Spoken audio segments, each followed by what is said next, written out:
Hello friends, welcome to exam join YouTube channel. आज हम करेंगे भारतीय संविधान के अनुच्छेद 1 से लेके 395 तक। ट्रिक के साथ करेंगे, मैथमेटिकल ट्रिक के साथ, जिससे आपको इम्पोर्टेंट अनुच्छेद जो एग्ज़ाम में पूछे जाते हैं वो एकदम आसानी से याद हो जाएगी। और इससे पहले भारतीय संविधान के विदेशी स्रोत की वीडियो अपलोड हुई है ट्रिक के साथ। तो चलिए फिर स्टार्ट करते हैं। भारतीय संविधान के अनुच्छेद। सबसे पहला अनुच्छेद क्या है? भारत इंडिया राज्यों का संघ। अगर अनुच्छेद की बात हो, जो पहला अनुच्छेद है तो वो देश के बारे में ही बताएगा। सबसे पहले क्या आएगा? देश ही आएगा। मतलब इन सब चीज़ों को तो आप वैसे भी याद कर सकते हैं जो पहले के कुछ हैं। तो संघ और उसका राज्य क्षेत्र, तो यह है भाग पहला, अनुच्छेद पहला। ठीक है, भाग को भी साथ में कवर करेंगे कि कौन से भाग में कौन कौन से अनुच्छेद आते हैं। तो पहला है भारत इंडिया राज्यों का संघ, जिसमें 28 राज्य और 8 केंद्र शासित प्रदेश हैं। 8 केंद्र शासित प्रदेश कौन कौन से हैं?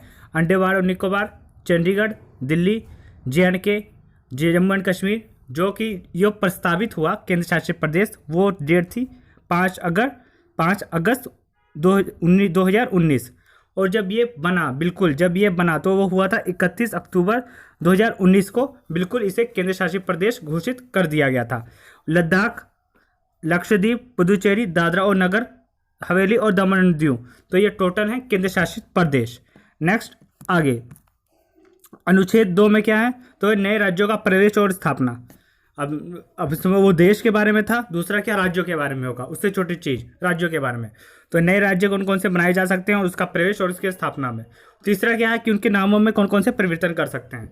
तो ये थे राज्यों के बारे में। आगे देश हो गया, राज्य हो गए, तो राज्य में कौन रहेगा? वो हो गए नागरिक, तो है नागरिकता। भाग 2 में नागरिकता का वर्णन है, अनुच्छेद 5 से लेकर 11 तक। कुछ विशेषताएं भारतीय नागरिकता की, तो वह है कि भारत में एकल नागरिकता का प्रावधान है। यानी जो भारत का नागरिक है, तो अगर वो नागरिकता भारत की है तो उसकी नागरिकता भारत की रहेगी। अगर वो और किसी देश की नागरिकता लेता है तो भारत की नागरिकता कैंसिल हो जाएगी। यहाँ पे एकल भारतीय नागरिकता का जो प्रावधान था, ये ब्रिटेन के संविधान से ली गई है नागरिकता के। तो 5 से लेकर 11 अनुच्छेद जो है ये नागरिकता के बारे में बताते हैं। आगे इंपॉर्टेंट अनुच्छेद जो एग्जाम में पूछे जाते हैं, हमने सिर्फ उसी को कवर करना है। ठीक है, और ट्रिक के साथ चीज़ों को कवर करेंगे। मौलिक अधिकार भाग 3 में आते हैं मौलिक अधिकार। ठीक है, तो ये 12 से लेकर 35 अनुच्छेद तक है मौलिक अधिकार। तो इन मौलिक अधिकार के लिए मैं एक आपके लिए अलग से वीडियो बनाऊंगा, फंडामेंटल राइट्स। शायद इसके बाद या उसकी ये वीडियो आ सकती है मौलिक अधिकार की। तो 12 से लेके 35 अनुच्छेद जो है मौलिक अधिकार का वर्णन करते हैं, जिसमें सबसे पहले समानता का अधिकार 14 से लेके 18 तक है। उसके बाद स्वतंत्रता का अधिकार है 19 से लेके 22 तक। शोषण के विरुद्ध अधिकार 23 से लेके 24 अनुच्छेद में है। धार्मिक स्वतंत्रता का अधिकार 25 से 28 के बीच में है। संस्कृति और शिक्षा संबंधी अधिकार है 29 और 30। संवैधानिक उपचारों का अधिकार 32 से लेकर 35 तक है। ट्रिक इसकी कुछ देखिए, ऐसे याद ऐसे कर सकते हैं आप। जैसे समानता, अब सभी को समानता इक्वल मिले तो स्वतंत्र रहकर वो अपने जीवन को जी सकते हैं, जिसके कारण किसी के साथ कोई शोषण नहीं होगा। जब किसी के साथ कोई शोषण नहीं होगा तो अपने क्या करेंगे? धार्मिक स्वतंत्रता को भी फील कर सकते हैं। धार्मिक स्वतंत्रता को भी अच्छे से उनको अधिकार मिल सकता है। उसके बाद जब धार्मिक स्वतंत्रता आ गई तो अपनी संस्कृति और शिक्षा के संबंधित भी उनको अधिकार मिलेगा। आगे संवैधानिक उपचार का अधिकार, ये लास्ट है, 32 से लेकर 35 अनुच्छेद के अंतर्गत आता है। तो ये थे इंपॉर्टेंट मौलिक अधिकार। इसकी एक अलग वीडियो जब बनेगी तो वो उसकी एक अलग अच्छी सी ट्रिक मैं आपको दूंगा।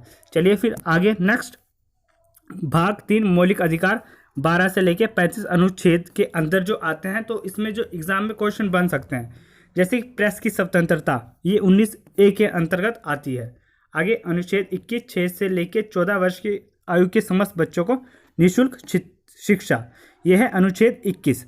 अनुच्छेद 24 क्या कहता है कि 14 वर्ष से जो कम आयु वाले बच्चे हैं उनको कारखाने या अन्य किसी जोखिम भरे काम पर नियुक्त नहीं किया जा सकता। ठीक है, तो ये चीज़ है जो एग्ज़ाम में ये जो अनुच्छेद हैं, इनसे एग्ज़ाम में NTPC एग्ज़ाम में और ग्रुप डी एग्ज़ाम में क्वेश्चन बने हुए हैं। तो जो इम्पोर्टेंट अनुच्छेद थे वो साथ साथ में हम कवर करेंगे। ठीक है, चाइल्ड लेबर और यह है प्रेस की स्वतंत्रता, अनुच्छेद 19A। नेक्स्ट आगे भाग 4 राज्य के नीति निर्देशक सिद्धांत, जो अनुच्छेद 36 से लेकर 51 तक आते हैं। राज्य के नीति निर्देशक सिद्धांत, जैसे धन का समान वितरण हो राज्यों के बीच में, ग्राम पंचायत का संगठन, पशुपालन का संगठन, पर्यावरण संरक्षण, वन्यजीवों की रक्षा, अंतर्राष्ट्रीय शांति व सुरक्षा।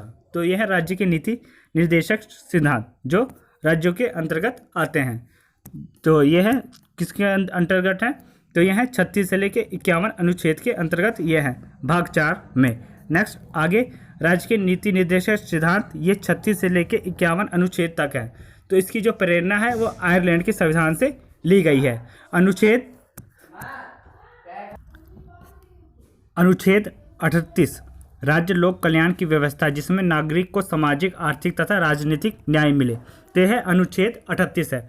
अनुच्छेद 39 सामान्य न्याय, सामान्य वितरण तथा निःशुल्क शिक्षा। यह है अनुच्छेद 39। अनुच्छेद 39A यह है धन का समान वितरण। अनुच्छेद 40 ग्राम पंचायतों का एक संगठन हो। अनुच्छेद 44 नागरिकों के लिए एक समान सिविल सहायता। अनुच्छेद 48 कृषि तथा पशुपालन का संगठन। तो यह है इम्पोर्टेंट अनुच्छेद राज्य के नीति निर्देशक सिद्धांत के।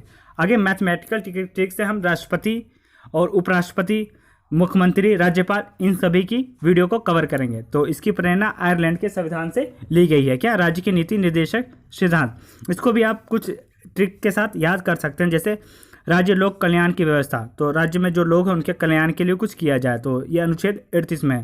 तो उनके लिए क्या किया जाए? समान न्याय है, समान वेतन, समान शिक्षा, 3 चीज़ें रहेंगी लोक कल्याण के लिए। अच्छे न्याय हो, अच्छा वेतन हो, अच्छा शिक्षा हो।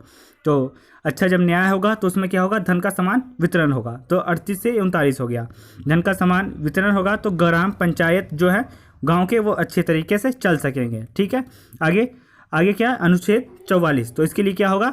एक समान सिविल सहायता दी जाएगी नागरिकों के लिए। किसके? ग्राम पंचायतों के द्वारा। सिर्फ ये याद करने के लिए एक ट्रिक है बस। ठीक है। आगे जिसमें वो कृषि व पशुपालन का संगठन स्थापित करेंगे। नेक्स्ट आगे अनुच्छेद 49 राष्ट्रीय महत्व के लिए स्मारकों, स्थानों तथा वस्तुओं का संरक्षण। तो यह क्या है? अनुच्छेद 49 है। नेक्स्ट आगे अनुच्छेद 50 कार्यपालिका तथा न्यायपालिका। अनुच्छेद 51 अंतर्राष्ट्रीय शांति तथा सुरक्षा है। आगे भाग 4 का मूल कर्तव्य कौन सा है? 51 क्या अनुच्छेद?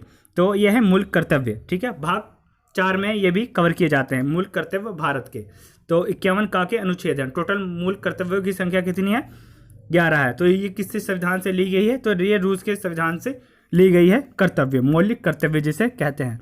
तो सरदार सवर्ण सिंह समिति के अनुशंसा पर संविधान की 42वें संशोधन 1976 के द्वारा मौलिक कर्तव्यों को संविधान में जोड़ा गया था।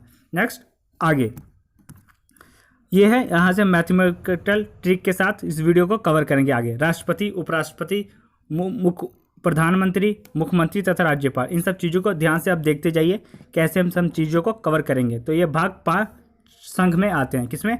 भाग 5 संघ में आते हैं। और उसके बाद राज्य है, ऐसे ऐसे चीज़ें हैं। भाग 5 संघ का वर्णन करता है। तो इसमें राष्ट्रपति, तो ये रामनाथ कोविंद हैं जो प्रेजेंट टाइम में 14वें नंबर के राष्ट्रपति हैं। उपराष्ट्रपति वेंकैया नायडू हैं जो कि 13वें नंबर पे हैं। आगे जिसको कैसे कवर करते हैं देखिए इस वीडियो को।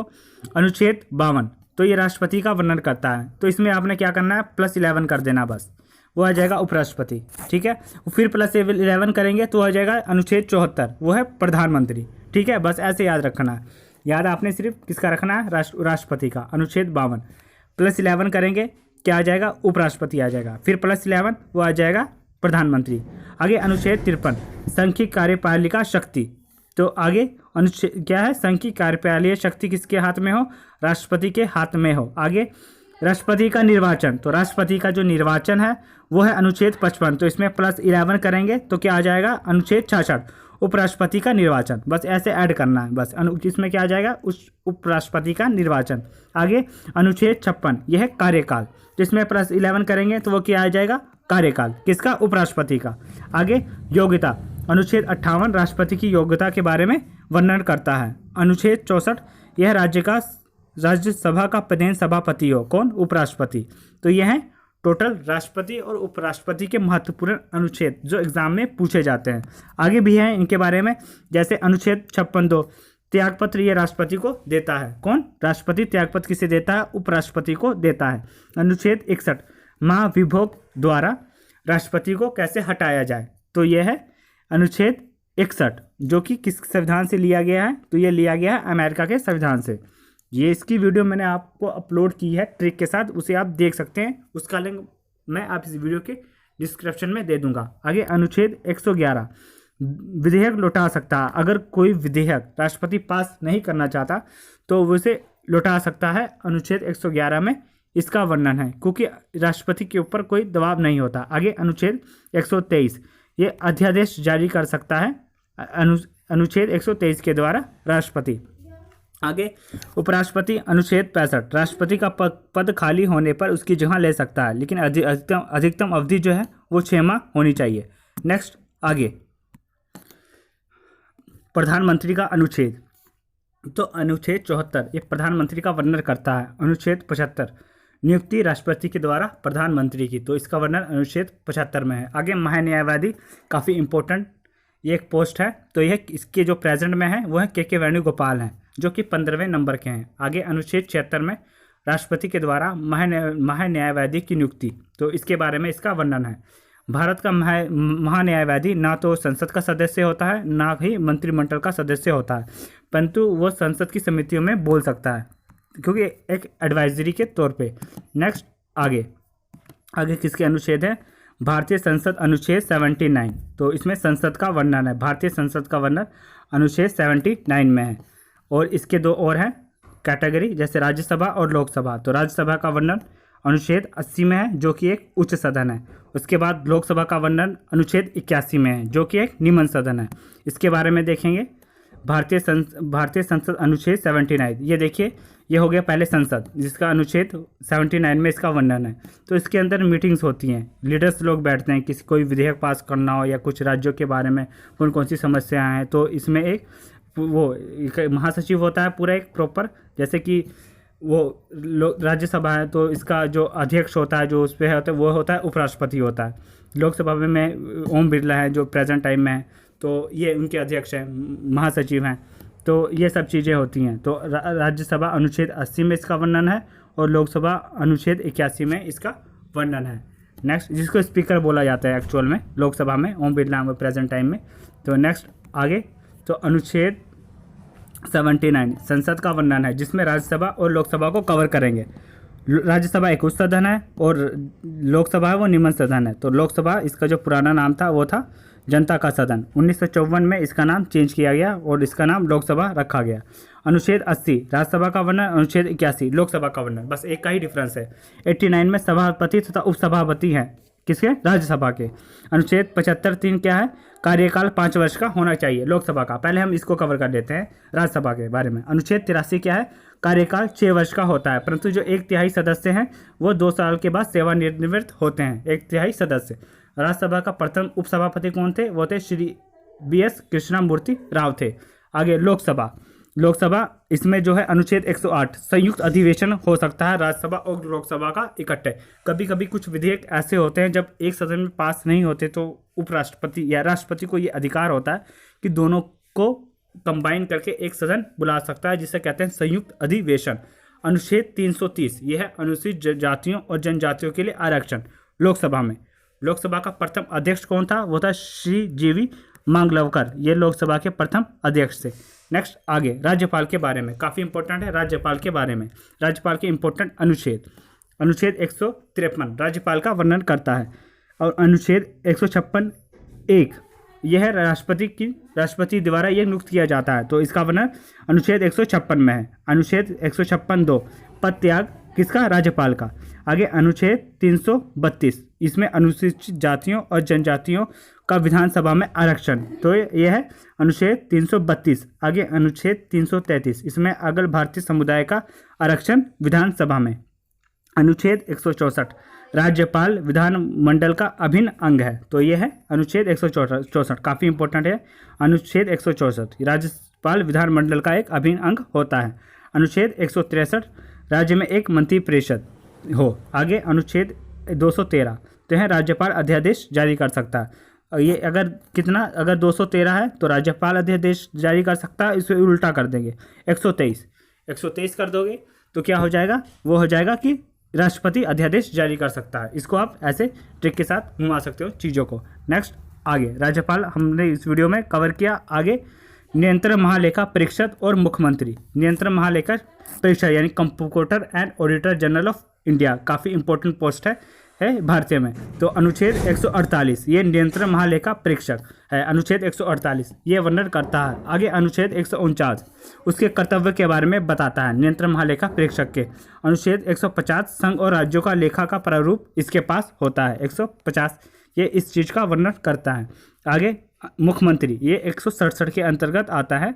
अनुच्छेद 167 में मुख्यमंत्री के कार्य। आगे अनुच्छेद 168 राज्यों के लिए विधानमंडल का गठन हो। आगे 170 विधानसभा की संरचना और 171 विधान परिषद की संरचना। तो यह है मुख्यमंत्री के 4-5 अनुच्छेद जो एग्जाम में पूछे जाते हैं। लाइन वाइज ही हैं, वैसे आपको याद करने में ज़्यादा कोई डिफिकल्टी नहीं होगी। आगे उच्च न्यायालय तथा उच्च न्यायालय तथा उच्चतम न्यायालय। उच्चतम न्यायालय यानी भारत का सुप्रीम कोर्ट। तो स्थापना और गठन ये है अनुच्छेद 124 में। बस इसी को आपने 214 कर लोगे तो वो उच्च न्यायालय हो जाएगा, राज्यों के लिए उच्च न्यायालय। अनुच्छेद 125 न्यायाधीशों के लिए वेतन, और यह अनुच्छेद 125 है। वर्तमान में जो जज हैं वह है NV रमना है, उच्चतम न्यायालय के यानी सुप्रीम कोर्ट के। आगे इसमें करेंगे उच्च न्यायालय। अनुच्छेद 216 उच्च न्यायालय का गठन है। ठीक है, राज्यों के लिए उच्च न्यायालय ये अनुच्छेद 214 में है, लेकिन उच्च न्यायालय का प्रॉपर गठन यह है अनुच्छेद 216 में। अनुच्छेद 217 अब साथ साथ ही चलते जाएंगे। अनुच्छेद 217 है न्यायाधीशों की नियुक्ति है। 224 क्या है, न्यायाधीशों की वेतन के बारे में है। 24 घंटे कोई काम करेगा तो उसको क्या वेतन दिया जाएगा। ठीक है, ये दिन में 24 घंटे है तो टोटल 12 घंटे काम करेगा तो उसे वेतन दिया जाएगा, ऐसे भी याद कर सकते हैं। अनुच्छेद 231 दो या अधिक राज्यों के लिए एक ही उच्च न्यायालय हो, काफ़ी ज़्यादा इंपॉर्टेंट है। अनुच्छेद 231 दो या उसके अधिक राज्यों के लिए, जैसे कि पूर्व साइड कुछ ऐसे राज्य हैं जिसमें कि 2 राज्यों के लिए एक ही हाई कोर्ट है, तो ये सब चीज़ें हैं। अनुच्छेद 233 जिला न्यायाधीशों की नियुक्ति यानी वो राज्य के बारे में है। आगे जो जिला में भी होते हैं न्यायाधीश उनकी नियुक्ति 233 में इसका वर्णन है, ये काफ़ी इंपॉर्टेंट है। जिला न्यायाधीशों की नियुक्ति का वर्णन अनुच्छेद 233 में है। नेक्स्ट आगे निर्वाचन आयोग भाग 15 में आता है। तो अनुच्छेद 324 से लेकर 339 तक यह है क्या, निर्वाचन आयोग का गठन। सुशील चंद्रा जो प्रेजेंट टाइम पे हैं वह है क्या है, निर्वाचन आयोग, मुख्य निर्वाचन आयोग। आगे विधान परिषद 169 के अंतर्गत आता है। वित्त आयोग 280 के अंतर्गत आता है। वित्त आयोग अनुच्छेद 281 राष्ट्रपति वित्त आयोग की सिफारिशों को संसद के प्रत्येक सदन में रखता है। और ये क्या है, अनुच्छेद 281 अनुच्छेद क्या है, राज्य वित्त आयोग का गठन 281 में है। 280 क्या है वित्त आयोग, 281 क्या है राज्य वित्त आयोग का गठन। नेक्स्ट आगे पंचायतें काफ़ी ज़्यादा इंपॉर्टेंट है। तो पंचायतें किसके अंतर्गत आती हैं, अनुच्छेद 243 के अंतर्गत आती हैं, जिसमें इसका कार्यकाल 5 वर्ष का होता है। पंचायतें ग्राम पंचायतें जिसे कहते हैं। अनुच्छेद 243 इसकी आयु 21 वर्ष होनी चाहिए इसका सदस्य बनने के लिए। 73वां संविधान संशोधन जो हुआ था पंचायती राज का ही था। पंचायती राज का संवैधानिक दर्जा इसमें दिया गया था। संवैधानिक दर्जा 1986 में गठित अलमी सिद्धवी की सिफारिशों पर दिया गया था। एग्जाम में ऐसा पूछा जाता है कि इसके लिए कौन सी कमेटी बैठी थी। तो 1993 के द्वारा पंचायती राज को संवैधानिक दर्जा दिया गया था। अपवाद कहाँ कहाँ पे है, नागालैंड, मेघालय, मिजोरम, दिल्ली, यहाँ पे पंचायती राज का कोई सिस्टम नहीं है। नोट क्या, पंचायती राज अधिनियम का निर्माण करने वाला प्रथम राज्य कर्नाटका था जब इसको संवैधानिक दर्जा दिया गया था। तो प्रथम राज्य पूछा जा सकता है। नेक्स्ट आगे राजभाषा भाग 17। तो अनुच्छेद 343 से 351 तक राजभाषा के बारे में बताता है। अनुच्छेद 343 संघ की राजभाषा हिंदी व लिपि देवनागरी हो। तो यह है अनुच्छेद 343। प्रथम राजभाषा आयोग BG खरे की अध्यक्षता में था। BG खरे की अध्यक्षता में प्रथम राजभाषा आयोग की स्थापना की गई थी। 1967 में 21वां संविधान संशोधन किया गया जिसमें सिंधी को राजभाषा के रूप में जोड़ा गया था। 1992 में 71वां संविधान संशोधन किया गया जिसमें मणिपुरी, कोंकणी और नेपाली को राजभाषा के रूप में जोड़ा गया। 2003 में 92वां संशोधन किया गया जिसमें मैथिली, संथाली और डोगरी को राजभाषा के रूप में जोड़ा गया था। तो ये इसका वर्णन किस में है, 343 से लेकर 351 तक है राजभाषा का। और भाग कौन सा है, भाग है 17वां। नेक्स्ट आगे टोटल भाग कितने हैं, टोटल 22 भाग हैं। आगे 17वां अखिल भारतीय सेवाएं अनुच्छेद 312 में इसका वर्णन है। राज्यसभा विशेष बहुमत द्वारा अखिल भारतीय सेवाओं की स्थापना की अनुशंसा कर सकता है। अखिल भारतीय सेवाएं भारत सरकार द्वारा नियुक्त की गई सेवाएं संयुक्त रूप से दिया गया है। तो अखिल भारतीय सेवाएं होती कौन सी हैं? तो यह राज्यसभा के द्वारा बहुमत द्वारा अखिल भारतीय सेवाओं की स्थापना की गई थी। तो अखिल भारतीय सेवाएं भारतीय प्रशासनिक सेवा AIS IAS officer, IFS officer और भारतीय पुलिस सेवा IPS ऑफिसर। तो ये 3 चीज़ें हैं जो कि अखिल भारतीय सेवाएं अनुच्छेद 312 के अंतर्गत आती हैं।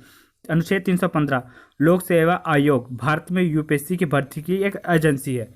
तो UPSC की भर्ती की एक एजेंसी है लोक सेवा आयोग, जिसका वर्णन है अनुच्छेद 315 में। नेक्स्ट आगे आप देख सकते हैं विभिन्न प्रकार के विधेयक, काफ़ी इंपॉर्टेंट है। विधेयक के बारे में एग्जाम में क्वेश्चन बनते हैं। तो संविधान संशोधन विधेयक यानी कॉन्स्टिट्यूट अमेंडमेंट बिल 368 में इसका वर्णन है। साधारण विधेयक, उसके बाद आता है वित्त विधेयक 112 में इसका वर्णन है, और धन विधेयक अनुच्छेद 110 में इसका वर्णन है। तो सबसे पहले धन विधेयक अनुच्छेद 110। तो इसमें कर लगाना, कम करना, बढ़ाना, उसको नियमित करना, ये सब चीज़ें आती हैं। भारत सरकार की ओर से ऋण लेना या नियमित करना, ये चीज़ें आ गई। भारत में संचित निधि या आकस्मिक निधि के लिए कुछ धन डालना या निकालना, तो ये आते हैं धन विधेयक। धन विधेयक केवल लोकसभा में ही प्रस्तुत किया जाता है, काफ़ी इंपॉर्टेंट है। धन विधेयक को सिर्फ लोकसभा में ही प्रस्तुत किया जाता है, ना कि राज्यसभा में। वित्त विधेयक क्या है? तो राजस्व या व्यय से संबंधित वित्तीय मामले वाले विधेयक वित्त विधेयक कहलाते हैं। फिजिकल डेफिशिएंट, ये सब जो चीज़ें होती हैं, इस विधेयक में आने वाली वित्तीय वर्ष में किए गए नए प्रकार के कर लगाने या मौजूदा कर से संबंधित चीज़ें शामिल हैं। तो यह वित्त विधेयक, जिसमें का वर्णन अनुच्छेद 112 में है। नेक्स्ट आगे वित्त आयोग की स्थापना अनुच्छेद 280 में इसका वर्णन है। किसकी? वित्त आयोग की स्थापना। तो राष्ट्रपति हर 5वें वर्ष वित्त आयोग की स्थापना करेगा। ठीक है, काफ़ी इंपॉर्टेंट है। वित्त आयोग की स्थापना अनुच्छेद 280 में इसका वर्णन है, जिसके अध्यक्ष के अतिरिक्त अन्य 4 सदस्य होंगे, जो राष्ट्रपति के पास केंद्र और राज्यों के बीच करों के वितरण संबंधित अनुशंसा करेंगे कि राज्य में कितना कर है, कहाँ से कितना कर इकट्ठा हुआ, राज्यों से या केंद्र सरकार से, GST कलेक्शन, ये सब चीज़ें होती हैं। तो सेंट्रल गवर्नमेंट, स्टेट गवर्नमेंट के लिए काम करेंगे, जिसमें टोटल 5 सदस्य होंगे, एक अध्यक्ष होगा और 4 अन्य अध्यक्ष होंगे। तो यह है वित्त आयोग अनुच्छेद 280 में। नेक्स्ट आगे आपातकाल, यह भी काफ़ी इंपॉर्टेंट है। भाग 18 में इसका वर्णन है आपातकाल का। आपातकाल 3 प्रकार के होते हैं। तो इसमें अनुच्छेद 352 से 360 तक इसका वर्णन है। प्रकार देख सकते हैं 3 प्रकार के। राष्ट्रीय आपातकाल 352, राष्ट्रपति शासन 356, वित्तीय आपातकाल 360। तो ये पहले आपने याद ही कर लेना कि यहाँ 3 प्रकार के आपातकाल होते हैं। राष्ट्रीय आपातकाल का वर्णन 352 में है, राष्ट्रपति शासन 356 में, और वित्तीय आपातकाल वर्णन 360 में है। 42वां संविधान संशोधन जो 1976 में हुआ था, इसके तहत जो राष्ट्रपति शासन की अवधि थी ना, वो 6 महीने से बढ़ाकर 12 महीने कर दी गई थी। राष्ट्रपति शासन सबसे पहले 20 जून 1951 में पंजाब के पेप्सू में लगा था। अनुच्छेद 358 संपूर्ण देश में क्या है? राष्ट्रपति शासन। अनुच्छेद 359 देश के कुछ भागों में राष्ट्रपति शासन। तो ये इस चीज़ का वर्णन करता है। तो इसका आपको पता होना चाहिए कि अनुच्छेद 258 और 259 में क्या फ़र्क है। दोनों है राष्ट्रपति शासन ही, लेकिन 258 संपूर्ण देश में राष्ट्रपति शासन और 358 संपूर्ण देश में राष्ट्रपति शासन और 359 देश के कुछ हिस्सों में राष्ट्रपति शासन। ये इस चीज़ के बारे में बताता है। नेक्स्ट आगे अनुच्छेद 330, तो राज्य किसी भी व्यक्ति को उसकी संपत्ति से वंचित नहीं करेगा। पहले यह प्रावधान मूल अधिकारों के अंतर्गत था, परंतु 42वें संविधान संशोधन के अंतर्गत 1978 के द्वारा इस अनुच्छेद को 300 काम में एक सामान्य विधानिक के रूप में उपस्थित कर दिया गया था। तो जो संपत्ति से वंचित नहीं करेगा, जो उसके पास जो संपत्ति है, तो ये मौलिक अधिकार में था, बाद में इसे उससे हटा दिया गया। आगे अनुच्छेद 371 कुछ राज्यों के लिए विशेष क्षेत्रों के विकास के लिए राष्ट्रपति बोर्ड की स्थापना कर सकता है, जिसमें महाराष्ट्र, गुजरात, नागालैंड, मणिपुर इत्यादि शामिल हैं। किसके? इसके विकास के लिए, इन क्षेत्रों के विकास के लिए। तो अनुच्छेद 371 में इसका वर्णन है। आगे अनुच्छेद 394, ये काफ़ी इंपॉर्टेंट वीडियो थी और काफ़ी ट्रिक के साथ मैंने आपको ये वीडियो को कराई है। तो अगर आपको ये वीडियो अच्छी लगे, इसे लाइक और शेयर सब्सक्राइब जरूर करिएगा। अनुच्छेद 394 का राष्ट्रपति अपने अधिकार के अंतर्गत संविधान का हिंदी भाषा में अनुवाद करेगा। अनुच्छेद 395 और आखिरी अनुच्छेद, तो इम्पोर्टेंट अनुच्छेद जो एग्जाम में पूछे जाते हैं, उसको हमने इस वीडियो में कवर कर लिया है। तो भारतीय स्वतंत्रता अधिनियम 1947 भारत सरकार अधिनियम 1953 तथा इनके अन्य पूरक अधिनियमों को, जिसमें 13वीं काउंसिल क्षेत्राधिकार अधिनियम शामिल नहीं है, यहाँ रद्द किया जाता है। तो यह है अनुच्छेद 395। तो क्या है इसमें? भारतीय स्वतंत्रता अधिनियम 1947 और भारतीय सरकार अधिनियम 1993, ये इन सब चीज़ों को फॉलो करेगा। और जब चीज़ें अगर इसके क्षेत्राधिकार नहीं आती है इसके अंतर्गत, तो वो चीज़ें नहीं मानी जाएंगी। तो ये अनुच्छेद 395 है। आपको ये वीडियो कैसे लगी? इसे लाइक शेयर सब्सक्राइब जरूर करें। थैंक्स।